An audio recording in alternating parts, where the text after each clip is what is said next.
Y nos estamos yendo otra vez a lo que decía el Estado. Si te vas a la antigua Grecia, se crean las polis, se organizan como elementos independientes y se autorregulan, se autoorganizan.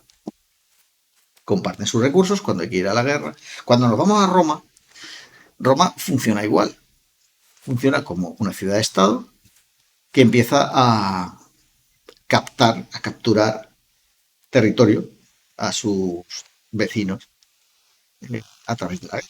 Es el camino que conocemos. Todo esto estamos hablando de sociedades eh, agrícolas. Ujú.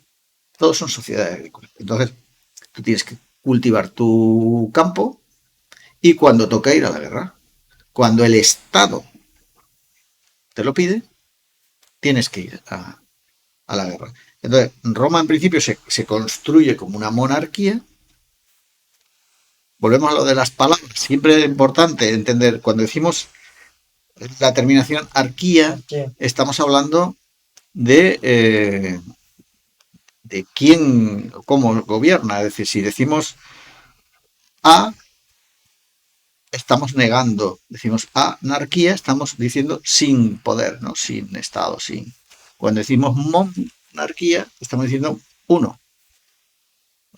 Decimos cualquier otra, eh, otro término que se une a estas palabras que Ujú. están compuestas, están significando eso, ¿no? Entonces, la cuestión es que en Roma se empieza siendo Una monarquía. una monarquía. Pero algún día nos pararemos a analizar bien Ujú. el origen de Roma, el origen mítico de Roma.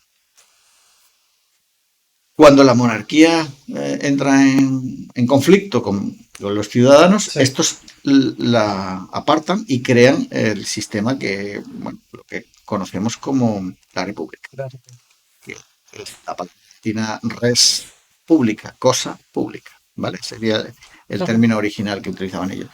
Y entonces ellos establecen una serie de normas, de leyes y una forma de ejercer el poder, y establecen el Senado y establecen los cónsules, ¿no? Los cónsules que duran un año, en fin, todos sus mecanismos de control del Estado. Las legiones se conforman para ir a la guerra y se conforman, como tú decías antes, en función de tu economía. Entonces hay príncipes, astatis, velites, ¿vale? Y cada uno lleva su armamento y una edad.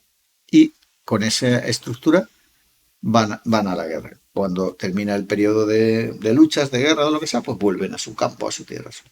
Y entonces, de esa manera Roma se va extendiendo como lo que nosotros llamamos un imperio, es decir, un territorio cada vez más amplio, dominado. ¿Qué es lo que hace Roma? Extrae recursos de todos esos territorios a través de los gobernadores o de los diferentes. ¿Con qué fin? Con el de crear un Estado poderoso, que además mantiene sus ciudadanos, que son un grupo restringido. Entiendo que aparte de extraer recursos, mencionamos la situación. Entonces, la vida en la península ibérica antes y después de los romanos. No es lo mismo. O sea, es decir, te tienen que dar algo a cambio. Te tienen que mejorar en algo Mm, la situación. Si no, no sería aceptable. Es decir, si no, tendría problemas para mantener todos los territorios que sí, tener en pero ese momento. sí, pero no. Sí, pero primero sangre y fuego. No, y durante, primero Y y durante. durante, quiero decir, vamos a ver, ¿Ves? yo, yo- Para no perdernos eso, sobre todo porque me gustaría buscar la conclusión que buscamos del Estado. Pero sí, sí, claro, completamente. el Estado lo que dice es, bueno, yo necesito una serie de recursos. Tú, que pasas a ser una provincia o una zona Sí, conquistada, la Galia, Hispania, Germania, lo que sea, tiene que aportarme una serie de recursos y a partir de ahí tú organízate como quieras. Yo, como Estado, prácticamente no introduzco recursos, los extraigo, ¿vale? Es decir, yo mando allí a mis publicanis, ¿no? Es decir, mando no introduces no, el mercadeo. la generación No, no, no, de no, carreteras, no, me refiero, si los sistemas tú de... introduces la justicia, la moneda, el peso, sí, todo eso sí. Quiero decir, no introduces recursos, dinero. Tú extraes dinero. Digo dinero en términos. Es decir, yo que me O llevo sea, del. no crece el capital en... Pero porque por la inversión que se produce de los mismos privados. O sea, O sea, entiendo... no es, el Estado romano es muy básico. No aporta. Tú dices, bueno, pero las calzadas romanas, ¿quién las construye? Pues las construye en su mayor parte el ejército. Porque ya no hablamos de un ejército cuando ya avanzamos en el tiempo y hablamos de Cayo Mario. Cayo Mario ya es Las muras de Mario. las mulas de Mario. Establece un nuevo sistema en el que, en vez de llevar una gran impedimenta, en vez de tener soldados de ida y vuelta, es decir, que pues ya crea un ejército estable. Y ese ejército estable lo equipo con todo lo necesario para campamentar a diario, en fin, todo esto. Pero eso es el ejército. ¿Y el ejército quién lo mantiene? Ciudadanos del propio imperio. Los ciudadanos del territorio donde están. O sea, las soldadas las paga Sí, sí. o sea, el ejército lo controla Roma y por lo tanto le paga a Roma. Le paga cuando ya establece esos salarios. Pero ese dinero, ¿de dónde procede? ¿Con el que le paga? Pues normalmente pues del botín. La mitad del botín, no sé exactamente ahora mismo si la mitad, pero bueno, una gran parte del botín Va para los propios va soldados. para el Estado. Y otra para los soldados. Y otra para los generales, para los cuestores, Vale, para vale. los diferentes cargos y evidentemente para los soldados. ¿Y cómo se alimenta ese ejército? En el territorio. Toda la caballería, todo y las personas se alimentan del territorio. Es decir, no hay una aportación por parte del Estado. En el caso ya de lo que hablamos, de cuando equipas al ejército y todo eso, evidentemente tienes un gasto. Pero normalmente sale del botín que vas sacando. De hecho hay tanto sobrante que el Estado engorda de esos sobrantes. Pero luego, si ese ejército tenía que construir una calzada, un acueducto, lo construye. No hay problema. Lo hace. Pues además es una fuerza de trabajo importante en tiempos en los que no están guerreando. Pero luego son las ciudades están obligadas a mantener. Es una de las condiciones que pone Roma. Tú te conviertes, yo te doy, convierte en territorio romano, te doy una serie de ventajas, Sí, sí. te doy seguridad, te doy, como la mafia, Sí, sí, sí, como la mafia. Totalmente. te doy seguridad, pero tú pagas las facturas. Totalmente. El esquema es el mismo, lo que pasa es que como lo hace el Estado nos parece de otra manera, pero viene a ser lo mismo. Entonces, y luego además dices, voy a invertir, bueno, tú lo ves, eso en el caso de Roma lo ves en muchos lugares donde los edificios te vienen los grandes edificios públicos, ¿no? Incluso las termas, los teatros, los anfiteatros, Este todo esto, edificio ha sido financiado por... claro, hay alguien que lo paga. Y cuando tú decides presentarte a un cargo edilicio, ¿no? Edil de una ciudad, normalmente eso lo que hace es costarte el dinero. Es decir, por eso solo lo hacen las familias más ricas. Porque tú pones dinero, ofreces dinero para poder ocupar ese cargo. Y desde ahí controlar tu ciudad. Entonces, al final, Roma funciona como funcionaría una especie de franquicia hoy en día. Es decir, yo tengo una marca, cualquiera, y yo tengo esa marca y tengo una serie de tiendas o Sí. de negocio de hamburguesa o de pizza o de lo que quieras.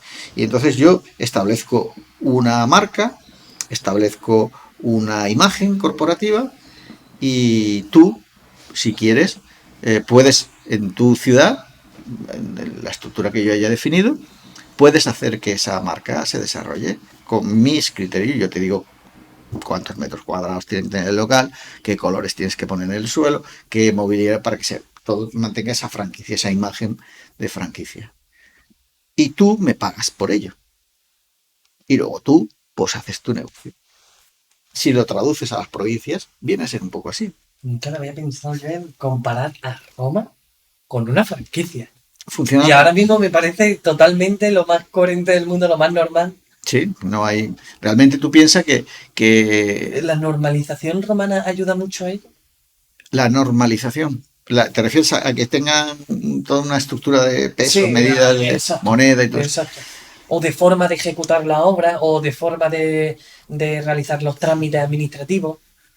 Una franquicia. Es decir, yo, Es que totalmente claro, sí. yo te Sí, doy sí, todos sí, los sí, es detalles, yo te increíble. digo los colores, en este caso te digo cómo tienen que ser los Sí, el puentes. Starbucks, pues queremos esto, las mínimas zonas de metros cuadrados para habitabilidad son tantas, las sillas van a ser tantas, Sí, los tiene que tener esas trabajadores cosas. van a ir de tal modo vestidos, van a trabajar tantas horas, de tal manera. Ya, yo El café va a ser esto claro, y lo yo te doy otro. apoyo, pero piensa que la estructura burocrática de Roma no es muy compleja.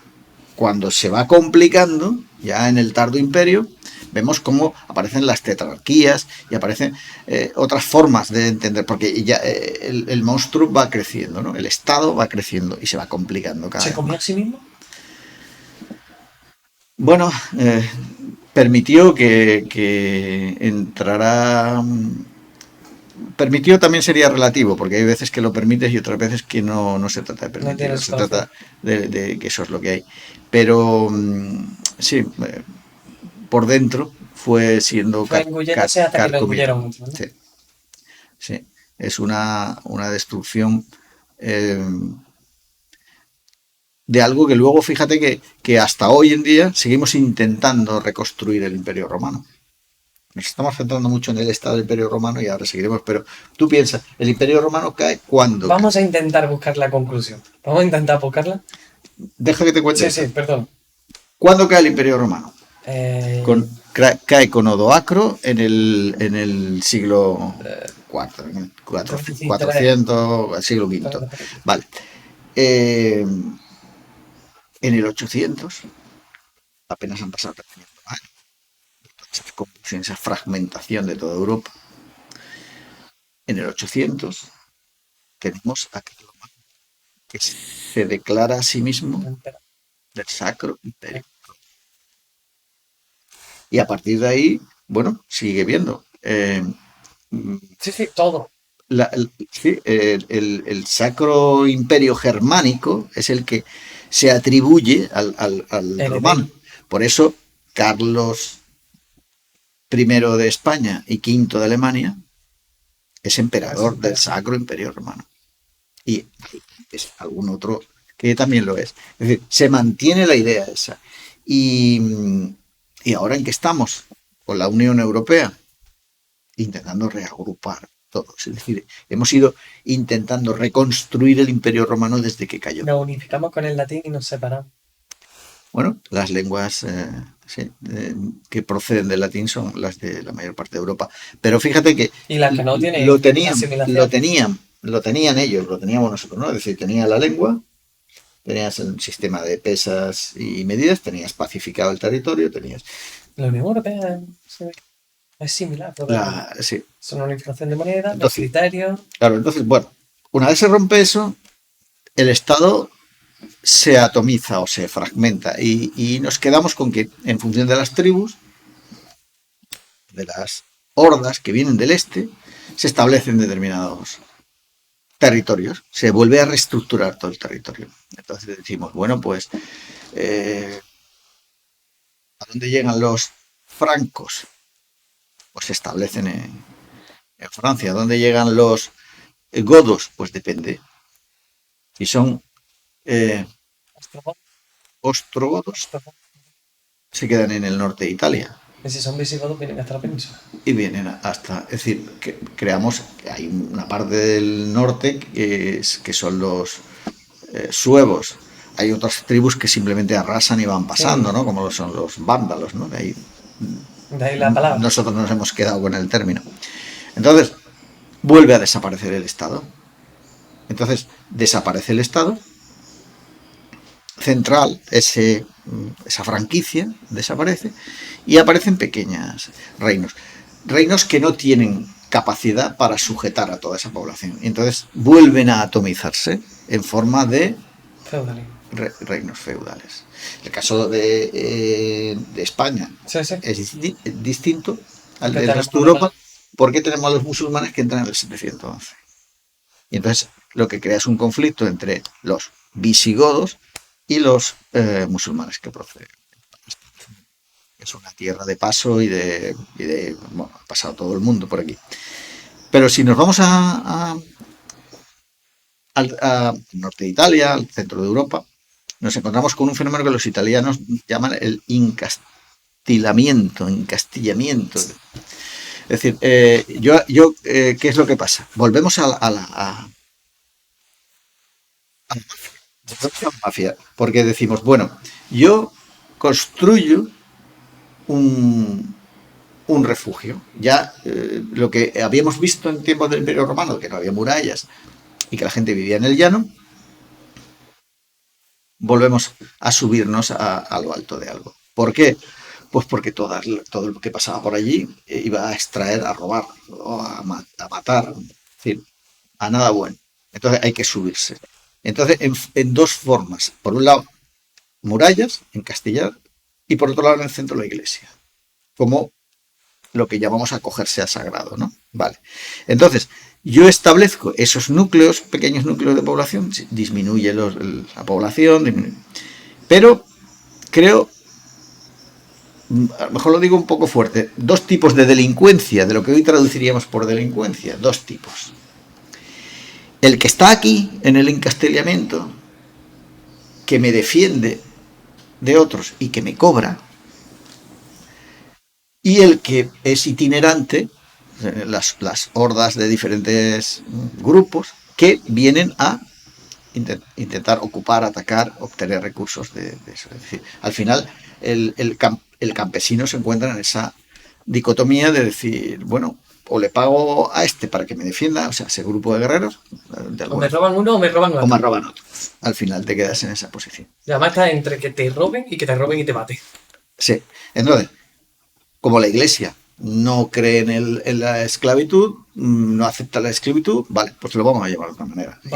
Y creamos lo que son, efectivamente, los vasallos y los siervos. La servidumbre la establece el feudalismo como una forma de atar a la población. Yo he pensado que era como esclavo, pero... No, el siervo es un hombre libre, porque la iglesia no permite que haya esclavos. Es un hombre libre, pero es una libertad fingida. Porque está atado al territorio y tiene una parte de su producción, volvemos al... copada por tiene que dársela el estado del lugar, o la administración, claro, o el señor feudal. Claro. Aquí nos aparecen ya las tres clases sociales de la época, que son la nobleza, el clero y el pueblo ya. ¿Quién mantiene a la nobleza y al clero? El pueblo ya. El pueblo ya. Sé todos los conflictos que vendrán después, porque tú es gente no productiva que además domina. Es decir, no es gente no productiva a la que tú ayudes, no, que te exige. Tiene sus recaudadores de impuestos. Entonces, todo esto a través de los señores feudales, que a su vez tienen un rey más o menos débil, más o menos fuerte, depende del momento histórico, depende de la época. Pero esos señores feudales son pequeños estados, cobran impuestos, administran justicia, tienen su territorio, su población. Por tanto, funcionan como pequeños estados. Cuando el rey empieza a adquirir mayor predominancia, cuando empieza a sujetar un poco mejor todo ese territorio, pues consigue obtener. Porque aquí en todo esto hay un concepto muy importante para el Estado, del que no se suele hablar, que es la patrimonialización del Estado. Es decir, el propio rey se haga propietario de los recursos de ese Estado. De los recursos del territorio. Y del territorio, claro. Sí. Sí, o sea, no el rey, es decir, si yo soy... O la persona dominante, sí, o yo soy la casta... Claro, yo soy un duque o un conde, yo tengo un territorio. ¿Y esto es mío? Y esto es mío. Y cuando yo me muero, se lo dejo a mis descendientes. Es decir, es patrimonio. Y el rey hace lo mismo. O sea, el rey de Francia considera Francia como su finca, como su patrimonio. Lo puede distribuir entre sus hijos o el mayorazgo. Por aclarar, el mayorazgo es que solo hereda el primero, el hijo varón de mayor. Pero eso lo vemos en la España de la Reconquista. lo vemos en los diferentes reinos, cómo se unen y se separan cuando el rey que muere reparten entre sus tres hijos, Y se matan entre ellos. se matan entre ellos, uno domina o se terminan ¿Quién separando. era el Sancho? Así que... Hay un montón de casos en los que se va dando eso. ¿Por qué? Pues porque el rey considera que todo esto es patrimonio y lo puede hacer de esa manera. Entonces, ese concepto unido a la religión, es decir, aquí solo se practica esta religión, hace que los poderes se unan, los poderes humanos y divinos se unan en la figura del rey. Porque el rey normalmente se invoca a Dios para que fije esa Sí, posición. aparte de ser rey por sangre, soy rey por designio divino. Por designio. Eso lo vemos a lo largo de... Entonces, eso es cómo funciona el Estado feudal, ¿no? Dicho de una manera, como estamos hablando aquí, A grandes rasgos. a grandes rasgos y base. Cuando el rey consigue, a base de pugnas y de luchas, consigue aunar o obtener más poder dentro de su territorio, pues consigue pues lo que consiguió Carlomagno. Con sus hijos eso luego vuelve a atomizarse, pero Carlomagno lo consigue a lo largo de ¿qué? De 30 o 40 años de constante lucha con los enemigos externos y con los enemigos internos. Entonces, conviertes en un reino más fuerte. Si seguimos más adelante, pues vemos que Francia se construye como un estado así, España se construye y Portugal se construyen también como estados.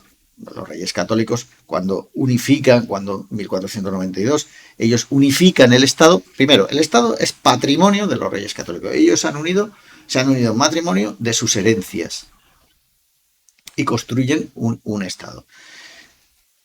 Terminan de expulsar a los moros de Granada y entonces consideran que el Estado es católico.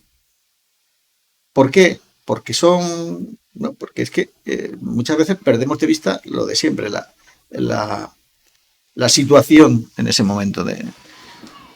Tú necesitabas unificar en torno a una serie de poderes, que son tú como rey y reina y la religión, que es una parte básica en el medievo, básica. Eso está tan intrínsecamente ligado que ahora mismo ni lo entendemos. Pero es todo lo mismo. Entonces el poder está muy cerca de la religión y la religión muy cerca del poder. Entonces, cuando ellos, primero la reina, después el rey, ¿qué ocurre?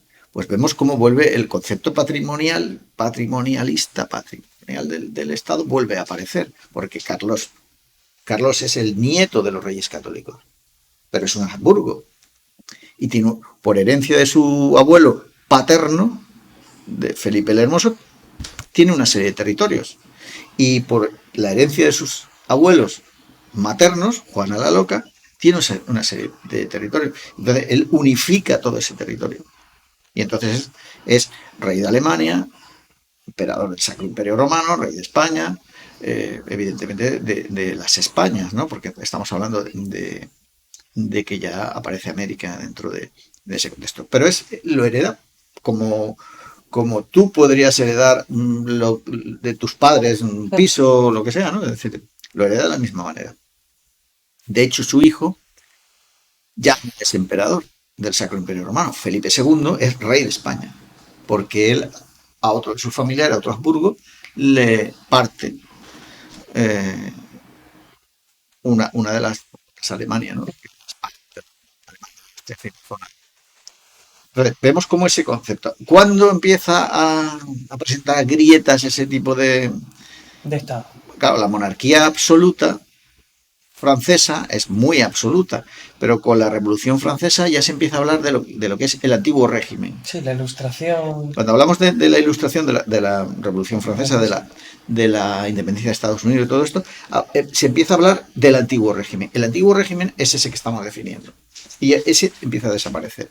Y empieza a aparecer las asambleas constituyentes, ¿no? Lo que hacen los franceses. Y empieza a constituirse el Estado moderno, lo que estábamos diciendo antes del reparto de poderes, el legislativo, el judicial. Todo esto empieza a aparecer con la Ilustración y con el siglo de las luces, todo esto. Y eso hace que el funcionamiento de las cosas empiece a cambiar. Entonces, se nota mucho, pero te pongo un ejemplo.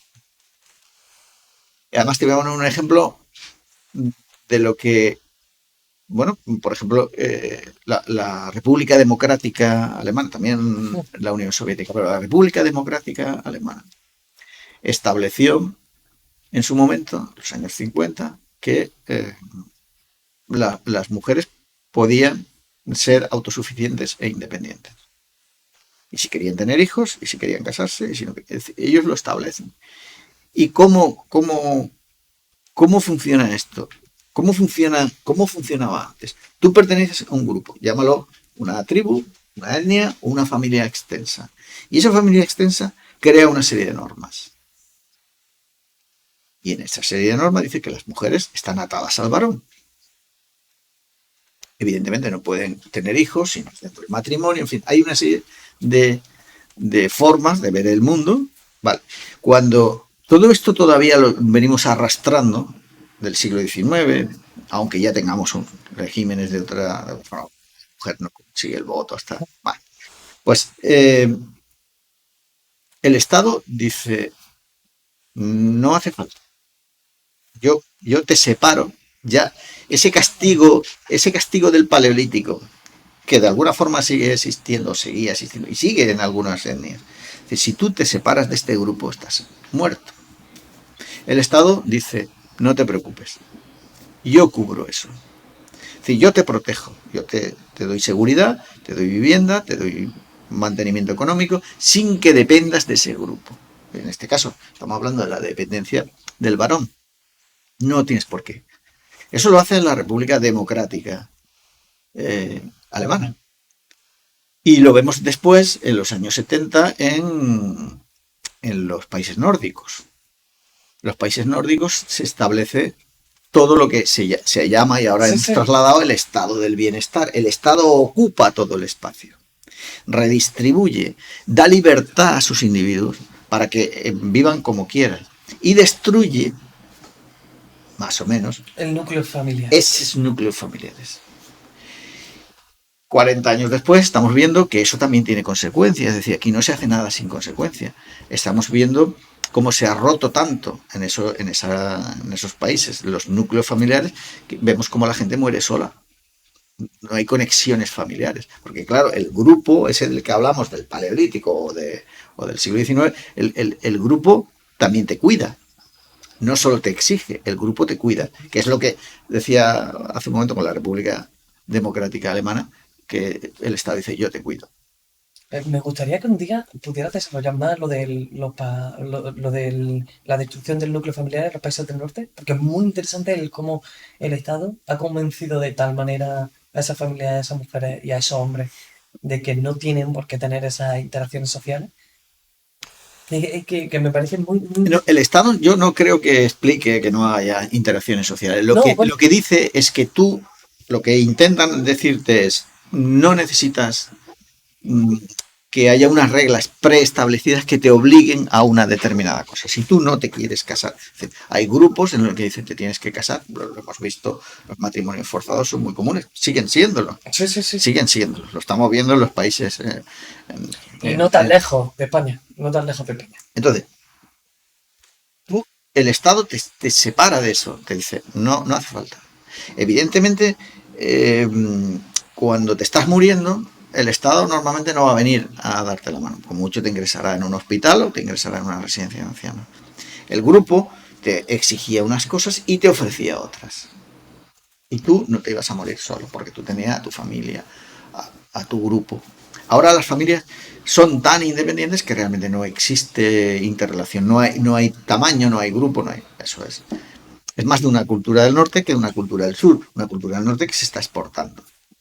Pero viene derivado de esa necesidad de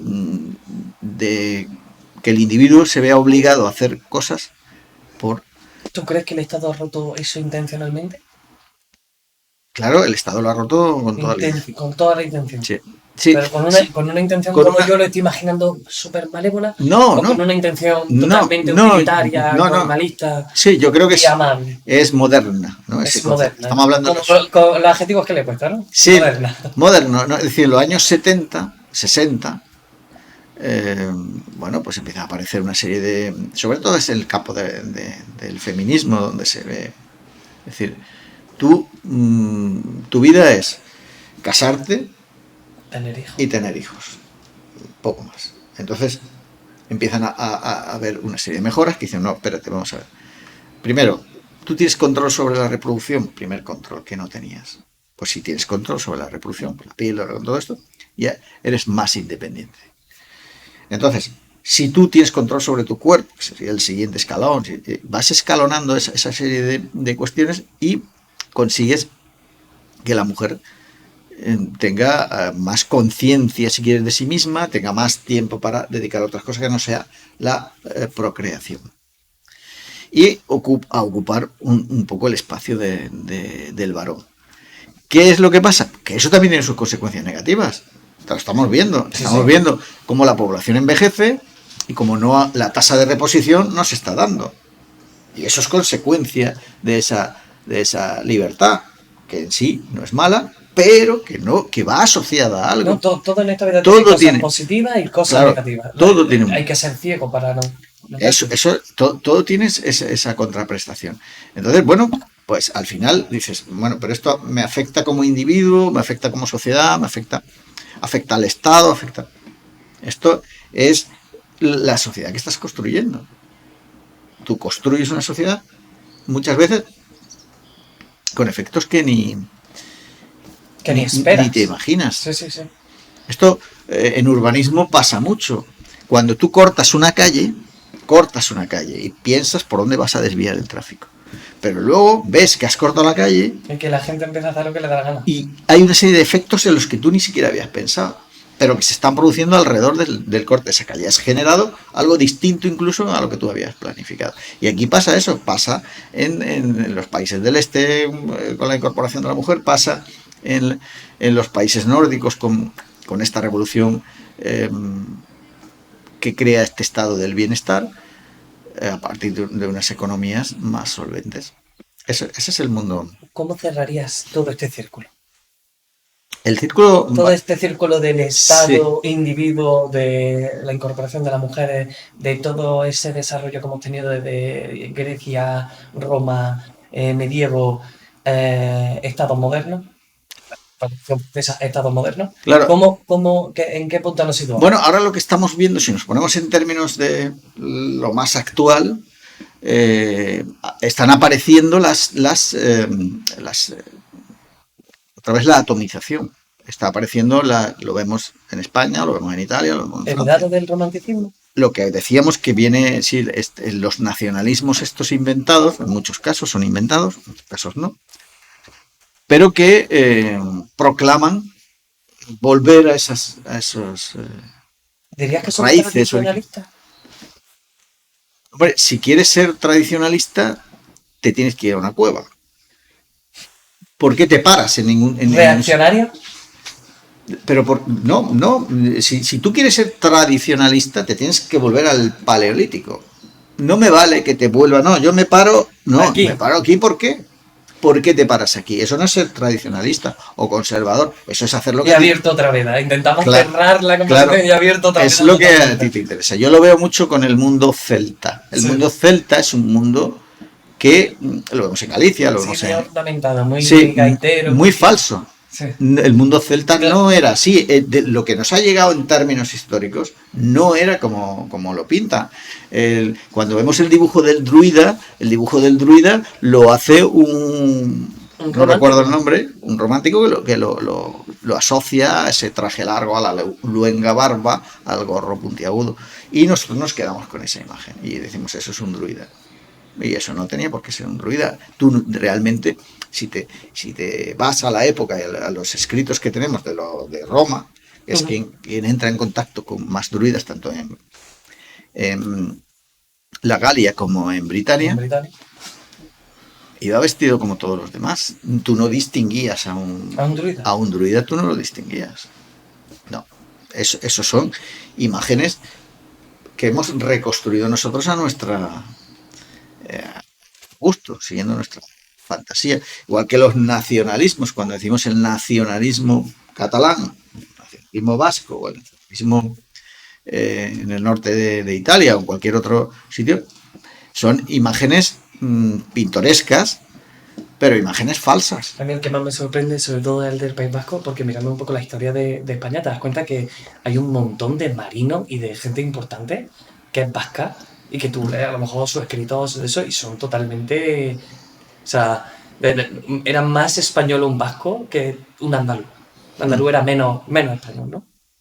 A lo mejor de sentimiento, a lo mejor de pertenencia, sobre todo por las diferentes situaciones que ha pasado en el sur de... Entre otras cosas, de España. sería más reciente, su Claro, pertenencia en el sur sería Claro, más reciente. sería más reciente y su instancia y todo ello y no tendría tanta pertenencia al lugar, ¿no? Ah, Es extraño, es extraño. Es curioso, ¿no? Es curioso cómo hemos construido a partir, en este caso del Sabino Arana o en el caso... Sí, claro, crea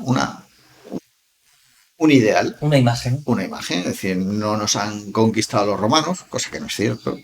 No hemos quedado aquí más o menos originales, ¿no? Sin que tengamos nada que ver con el resto del mundo.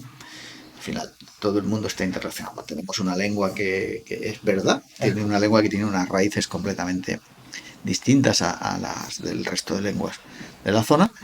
Bueno, hay una serie de características, pero eso, ¿qué implica? Que tenemos que volver a conceptos de Estado cada vez más pequeños, porque si decimos que Cataluña, por ejemplo, o que cualquier otra región, Galicia, no quiero focalizar en nadie. Sí, o Andalucía, Cualquier, movimiento entonces, cuando luego tengamos esa nación que sea Andalucía, pues nos podemos encontrar con que la provincia de Sevilla diga yo soy lo que está pasando en Alemania. ¿Cómo se llamaba? Tarteso, ¿no? Lo que está pasando en Alemania. En Alemania hay estados, porque es un régimen federal. Hay estados que son muy ricos y otros que no lo son tanto. Entonces, volvemos a lo del trasvase de recursos. Claro. Los más ricos quieren soltarse de los más, porque ellos son una rémora que tienen. Y entonces, bueno, pues todo eso lo luces, le das forma, igual que pasa con lo que estamos diciendo, con Cataluña y el País Vasco. Son zonas que son más ricas, más productivas, más lo que tú quieras. Y entonces, el resto es una rémora. Pero al final, detrás de todo este nacionalismo de la lengua, de todo esto, hay un componente económico. Totalmente. ¿Una manera o algo para terminar este... Bueno, pues eso. ¿Como conclusión? Eso precisamente, que si decimos, bueno, ¿qué es el futuro del Estado? Bueno, pues si te vas a determinados pensamientos de la derecha, pues el Estado hay que reducirlo.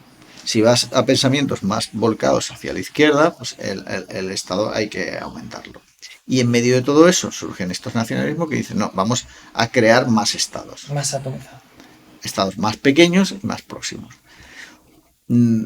¿Tiene sentido? No.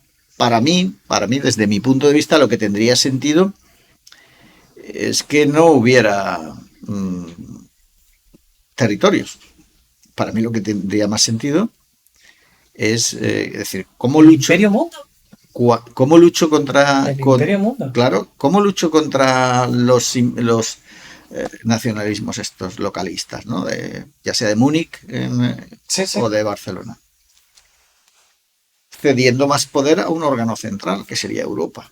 Cuanto más Europa, menos sentido tiene salirse, porque de Europa no te puedes salir, porque ya de por sí somos... Ya es la Europa de las regiones, de la nacionalidad, y decir ya Europa conforma eso. Y el siguiente escalón. El Imperio Mundo. Bueno, sea unida o lo que sea hasta que llegue el Imperio Mundo. No sé. Quizá ese sea el futuro. O a lo mejor es el futuro que a mí me gustaría. Y a lo mejor yo estoy tan equivocado que volvemos otra vez a tiempos del Imperio Romano. Es decir, también puede ser que termine atomizándose los estados, y en vez de Europa tener 27 estados, pues tendría 50, 80, 90 estados. Bueno, es una pérdida de recursos enorme, pero también cabe esa posibilidad. Y le hemos dado un poco la vuelta a todo esto partiendo de que tú tienes que hacer, o sea, no vale que aunque sea un anuncio, aunque sea una ficción, no vale ir contra las cosas que son la base de todas las civilizaciones. Sí, Me da porque igual, no hay religión, no hay emplazamiento geográfico, todos son iguales. para mí que atrofias la realidad. Intentas atrofiar la realidad de alguna manera que al final el resultado... eh, el resultado... El resultado imaginario que tú tienes en la cabeza lo intentas trasladar a la realidad y no tiene nada que ver. No tiene ningún... Confusión. Exacto. Al final tú sales desde unos orígenes que están alterados e intentas crear una imagen en tu cabeza y luego intentas trasladarla a la realidad y tantos fallos entre medio de ese camino que lo que acabas haciendo son... Hay una idea más del Estado, de la que no hemos hablado y que también ocuparía bastante espacio. Déjala nombrada por lo menos. Sí, que es la forma en que estamos enfocando la sobrepoblación. Estamos en 8.000 millones de habitantes. La forma en que esa curva de crecimiento, la forma en que estamos educando y la forma en que estamos creando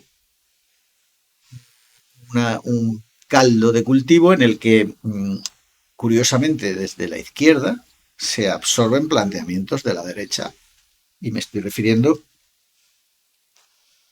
al salario mínimo vital, por ejemplo. Es decir, lo que haces es mantener a un grupo numeroso de gente en la ignorancia y en el límite de la subsistencia. Con enfermedades que están haciendo estragos en las sociedades modernas, como es la diabetes, y que no estamos haciendo nada para remediar, ni por la alimentación, por las grandes compañías alimentarias, ni con la educación, la otra parte. Y eso, ¿a dónde nos lleva? Parece, me voy a poner ahora un poco apocalíptico, pero eso nos lleva a reducir la población. Es decir, ¿cómo consigo?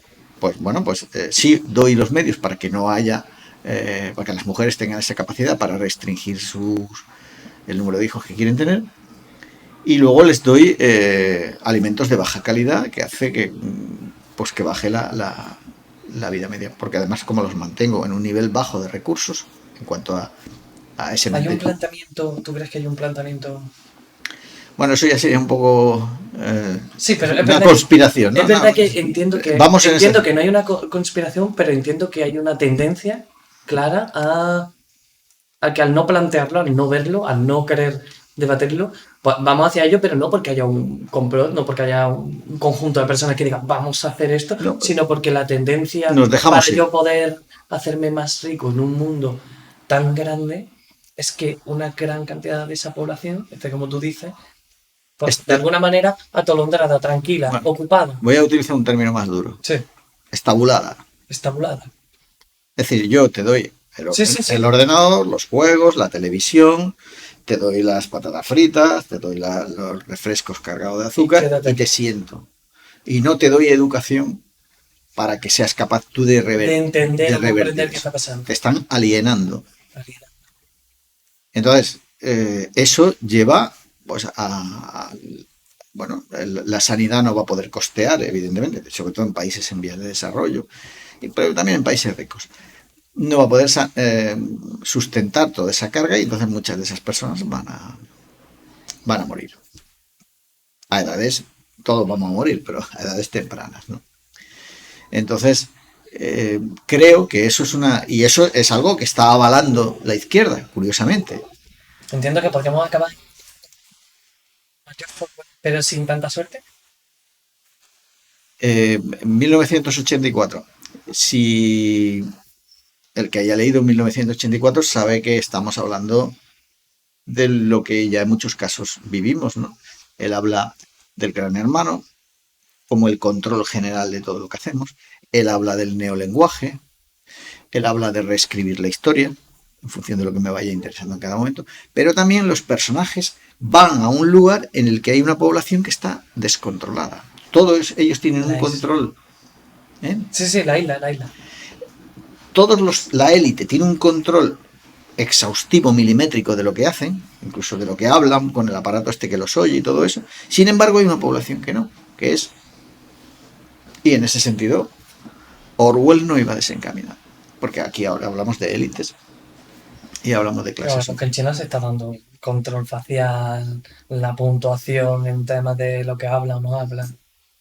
Sí, y eso es, pues tú ves, vale, eso es China, pero en la India hay un grupo de gente que está conectada con todo el mundo, que son grandes programadores, grandes, tienen una élite importante que maneja y luego una base de población, lo hemos visto Sí, sí. en la pandemia, o sales o no comes, o sea, hay una situación, y te vas a Brasil, Brasil tiene una población muy importante, territorio muy amplio, pero el territorio en el que viven no lo es tanto.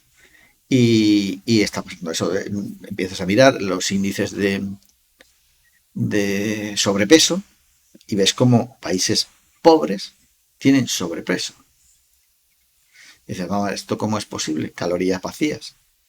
Es decir, estableces precios muy bajos para determinados alimentos que son de baja calidad, que conducen directamente a la diabetes y a las enfermedades coronarias y engordan. Y engordan por encima de lo normal y entran en esa espiral. Y eso está pasando. Está pasando en China, está pasando en Brasil, está pasando en muchos lugares de Sudamérica, está pasando en Norteamérica, tampoco no es exclusivo de los países ricos, está pasando en España. ¿Cómo cerraría todo esto en dos, tres oraciones? El futuro es incierto y eso es lo bueno que tiene.